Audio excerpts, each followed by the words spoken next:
Hello friends, Neha take চ্যানেলে আপনাদেরকে স্বাগতম জানাচ্ছি। আজ আমি বেঙ্গলি দিয়ে ভিডিও বানাচ্ছি। তো আজকের টপিক হলো গুগল অ্যাডসেন্স অ্যাকাউন্ট কিভাবে আপনারা এডিট করবেন। যদি কোনো ভুল হয়ে থাকে তখন এডিট করে নিতে পারবেন। যদি $10 হয়ে যায় এবং কি আপনার অ্যাকাউন্টটা ভেরিফাই হয়ে যায়, তারপর আপনারা এডিট করবেন না, কারণ তখন এডিট করলে আপনার অ্যাডসেন্সটা আসবে না। সো $10 হওয়ার আগে, ইয়ানি কি ভেরিফাইড হওয়ার আগে আপনারা এই প্রসেসটি করতে পারবেন। তো অ্যাট ফার্স্ট আপনাদেরকে কি করতে হবে, ক্রোম ব্রাউজারটি ওপেন করে নিতে হবে। ক্রোম ব্রাউজার ওপেন করে নিয়ে সার্চ বারে লিখবেন Google AdSense account log in. তো আমি অলরেডি সার্চ করে নিয়েছি। তারপর এই ধরনের একটা ইন্টারফেস চলে আসবে। তো এখানে দেখুন সাইন ইনে ক্লিক করে দিবেন। সাইন ইনে ক্লিক করার পর আপনাদের সামনে আপনার যেই জিমেলে আপনাদের গুগল অ্যাডসেন্সটি রয়েছে সেই জিমেলটি আপনারা সিলেক্ট করে নেবেন। তো আমার এখান থেকে একটি জিমেলে গুগল অ্যাডসেন্স অ্যাকাউন্ট আছে, তো এটি আমি সিলেক্ট করে নিলাম। সিলেক্ট করার পর ফ্রেন্ডস, আপনাদের সামনে এই ধরনের একটি ইন্টারফেস চলে আসবে। তো আপনাদেরকে এখানে কি করতে হবে, এখানে দেখুন 3 ডট, এইখানে এই 3 ডটে ক্লিক করে দিবেন।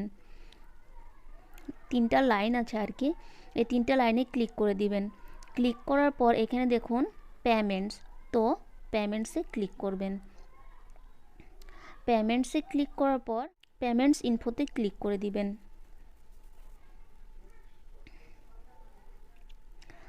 পেমেন্টস ইনফোতে ক্লিক করার পর এই ধরনের ইন্টারফেস চলে আসবে। এই ধরনের ইন্টারফেস চলে আসার পর এখানে দেখুন আমার অলরেডি $10 হয়ে গিয়েছে, আমি এখনও ভেরিফাই করি নেই, মানে $10 ইউটিউবে হয়ে গিয়েছে, অ্যাডসেন্সে এখনও আসে নাই। তো এইখানে দেখুন লেখা আছে provide some info about your self to continue. তো পরে আমি এটা করে নিব। তো এখানে স্ক্রল মানে লেফট সাইড থেকে রাইট সাইড টেনে নেবেন। টেনে নেওয়ার পর ফ্রেন্ডস এখানে দেখুন ম্যানেজ সেটিং, তো ম্যানেজ সেটিংয়ে ক্লিক করে দিবেন। ম্যানেজ সেটিংয়ে ক্লিক করার পর ফ্রেন্ডস এখানে একটু লোড নিবে। তারপর দেখুন ফ্রেন্ডস এইখানে সম্পূর্ণ ডিটেলস এখানে চলে এসেছে।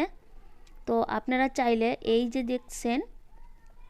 যে দেখতে পাচ্ছেন যে পেন্সিলের ধরে একটা চিহ্ন আছে, এই পেন্সিলের ধরে যে চিহ্নগুলো আছে এইখানে ক্লিক করে আপনারা এডিট করে নিতে পারবেন। তো আমার এখানে অল ডিটেলস শুদ্ধ আছে, তো আমি এডিট করব না। আর আপনারা যখনই এডিট করবেন এই পেন্সিল মার্কগুলো যে আছে, পেন্সিল মার্কে এইরকম করে ক্লিক করে আপনারা এটা চেঞ্জ করে নিতে পারবেন। সো ফ্রেন্ডস, যদি আপনাদেরকে এই ভিডিওটি ভালো লেগে থাকে অবশ্যই একটি লাইক আর চ্যানেলটাকে সাবস্ক্রাইব করে পাশে থাকুন। আল্লাহ হাফেজ।